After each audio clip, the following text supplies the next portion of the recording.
বাংলাদেশিদের জন্য ভারতের ভিসা কার্যক্রম শুরু খুব শীঘ্রই হবে এবং এই ভিসা কার্যক্রম কবে নাগাদ শুরু হবে এবং কি কি ধরনের ভিসা আসলে বাংলাদেশিদের জন্য প্রদান করা হবে এ নিয়ে কিন্তু অত্যন্ত গুরুত্বপূর্ণ তথ্য প্রদান করেছেন এবং এই ভিসা কার্যক্রম তারা আসলে কবে থেকে শুরু করবেন এবং কি ভিসা দিবেন এটি নিয়ে কিন্তু একদম সরাসরি কথা বলেছেন। বাংলাদেশে যে ভারতীয় দূতাবাস রয়েছে, দূতাবাস থেকে আসলে এই বিষয়টি জানানো হয়েছে। আর এই ভারতীয় দূতাবাস থেকে আসলে এই তথ্যটি জানিয়েছেন যিনি বর্তমানে ভারতের সহকারী হাই কমিশনার রয়েছেন, তিনি কিন্তু এই তথ্যটি জানিয়েছেন।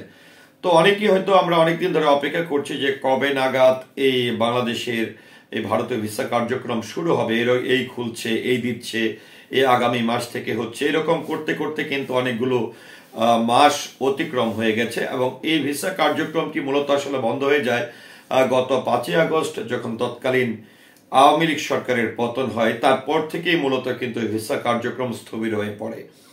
তারপর থেকে এর আগে 5ই আগস্টের আগে যাদের আসলে ভিসা পূর্বে নেওয়া ছিল তারাই কেবলমাত্র আসলে আসা যাওয়া করতে পেরেছে। এরই মধ্যে যাদের 6 মান্থ বা 1 বছরের ছিল অনেকেরই কিন্তু সেই ভিসার কার্যক্রম বা ভিসার মেয়াদ কিন্তু শেষ হয়ে যায়।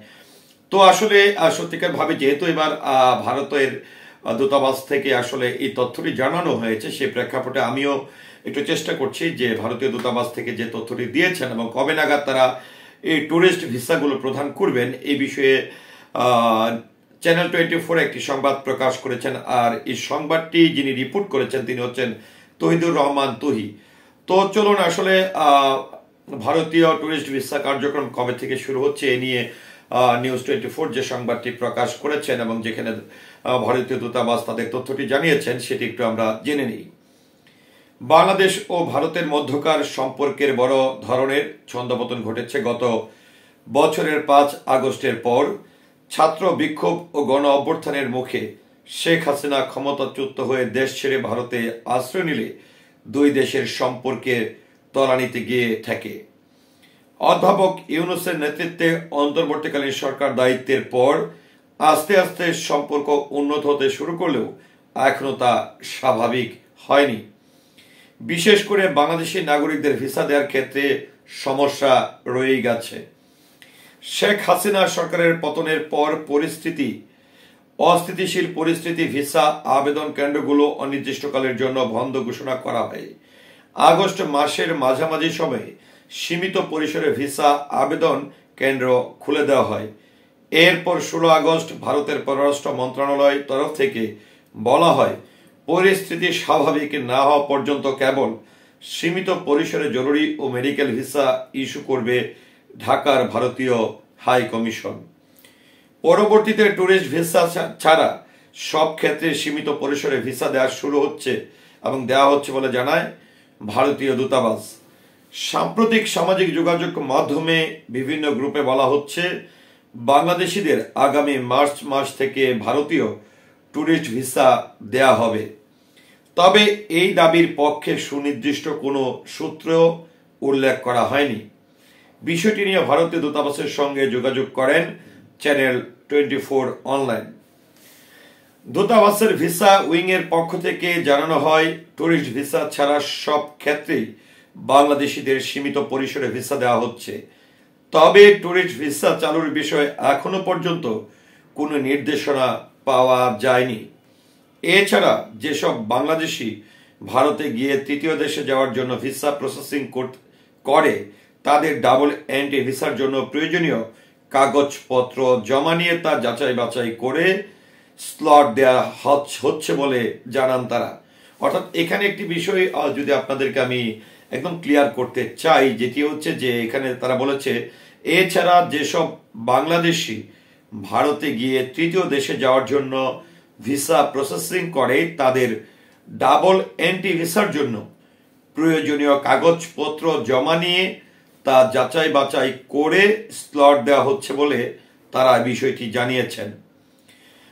তো এখানে যে বিষয়টি আসলে সামাজিক যোগাযোগ মাধ্যম ফেসবুক বা বিভিন্ন গ্রুপের মাধ্যমে আমরা কিন্তু এরকমটা প্রায় অনেকদিন ধরেই দেখছি যে অনেকে বলছে জানুয়ারি থেকে ভিসা কার্যক্রম শুরু হবে, অনেকেই বলছিল যে এই অন্তর্বর্তীকালীন সরকার ডক্টর মোহাম্মদ ইউনূস সরকারের সঙ্গে ভারত সরকারের একটা সুন্দর সম্পর্ক আস্তে আস্তে তৈরি হচ্ছে। কিন্তু আসলে এই যে তৈরি হওয়া বা এই ধরনের যখন গুজবগুলো ছড়িয়ে বেড়াচ্ছে বা এই গুজবগুলো কেউ রটাচ্ছে, এরই মধ্যে কিন্তু যেরকমটা সম্পর্কের অনেকটা কাছাকাছি চলে এসছে বা অনেকটা বলা হচ্ছে যে সম্পর্কের সুন্দর গতিতে আগাচ্ছে এবং একটি পজিটিভ দিকে বাংলাদেশ এবং ভারত আগাচ্ছে, সেই সময় কিন্তু আমরা ছিন্ন বিচ্ছিন্ন বেশ কিছু ঘটনা কিন্তু আমরা পর্যায়ক্রমে দেখছি। এবং আজকে যদি, যেহেতু আমি আজকে যদি একটু বলতে চাই যে আজকে আমি 7 ফেব্রুয়ারি এই তথ্যটি আপনাদের সামনে আমি প্রকাশ করেছি এবং আমি কিছু গণমাধ্যমে দেখেছি যে এর আগে যেহেতু ভারত বলেছিল যে বাংলাদেশের পরিস্থিতি, অর্থাৎ ভারতীয় হাইকমিশন থেকে জানানো হয়েছিল যে যেহেতু 5ই আগস্ট গণ অভ্যুত্থানের মাধ্যমে তৎকালীন আওয়ামী লীগ সরকারের পতন হয়েছে এবং সাবেক প্রধানমন্ত্রী শেখ হাসিনা তিনি দেশ ছেড়ে পালিয়েছেন এবং অনেক নেতাকর্মীরাই যারা আছেন আওয়ামী লীগের অনেক ছিন্ন বিচ্ছিন্ন নেতাকর্মীরাই কিন্তু অবৈধভাবে ভিসাবিহীন কিন্তু তারা অনুপ্রবেশের চেষ্টা করেছেন ভারতে এবং অনেকে ভারতে প্রবেশ করার মুহূর্তে গ্রেফতার হয়েছেন। তো সেই প্রেক্ষাপটে কিন্তু ভারতীয় হাইকমিশনের পক্ষ থেকে কিন্তু জানানো হয়েছিল যে বাংলাদেশের পরিস্থিতি যদি স্বাভাবিক হয়, সবকিছু সুন্দরভাবে আগায়, তাহলেই হয়তোবা তারা তাদের সেই ভিসা কার্যক্রমটি তারা চালু করবে। তো এই যে এই পরিস্থিতির মধ্যেও কিন্তু আমরা যেটি লক্ষ্য করছি, বাংলাদেশ ভারতের সীমানায় কিন্তু বাংলাদেশ বিজিবির সঙ্গে বিএসএফ এর তর্ক বিতর্ক এবং বাংলাদেশের সীমানা আন্তর্জাতিক আইন লঙ্ঘন করে তারা একটি সীমানার মধ্যে এসে তার কাটার বেড়া দেওয়া, এই সকল বিষয়গুলো কিন্তু একের পর লেগে যাচ্ছে। তো আর এইটি একদমই লেটেস্ট যদি বলতে চাই যে 7ই ফেব্রুয়ারি, আপনারা জানেন গত 5ই ফেব্রুয়ারিতে কিন্তু ধানমন্ডির যে 32 নম্বরের বাড়িটি রয়েছে ধানমন্ডির বঙ্গবন্ধুর সেই বাড়িতে হামলা হয় এবং সেই বাড়িটি ভেঙে ফেলা হয় এবং এটি সহ বাংলাদেশের বিভিন্ন জায়গায় কিন্তু কিছু ছিন্ন বিচ্ছিন্ন ঘটনা ঘটেছে। তো এই প্রেক্ষাপটে এসে কিন্তু এখন কিন্তু আবারও তারা কিন্তু একটি কথা বলেছেন যে বাংলাদেশের আসলে আইন শৃঙ্খলা পরিস্থিতি এবং এই ধরনের ঘটনার ফলে ভারতে অনুপ্রবেশের একটি সম্ভাবনা রয়েছে, যে প্রেক্ষাপটে তারা কিন্তু অতি সহজেই তারা ট্যুরিস্টদের জন্য ভিসা কার্যক্রম শুরু করতে চাচ্ছে না। তো এখানে কিন্তু আমরা ক্লিয়ার হয়ে গেছি যে কিছু গ্রুপের মাধ্যমে বা সামাজিক যোগাযোগের মাধ্যমে যে তথ্যগুলো আসলে প্রচার করা হয় সেটি কিন্তু বাংলাদেশের পররাষ্ট্র মন্ত্রণালয়ের পক্ষ থেকে কিংবা ভারতীয় হাইকমিশনারের পক্ষ থেকে কিন্তু তারা সঠিক কোনো তথ্য তারা বা বিবৃতি তারা দেয়নি।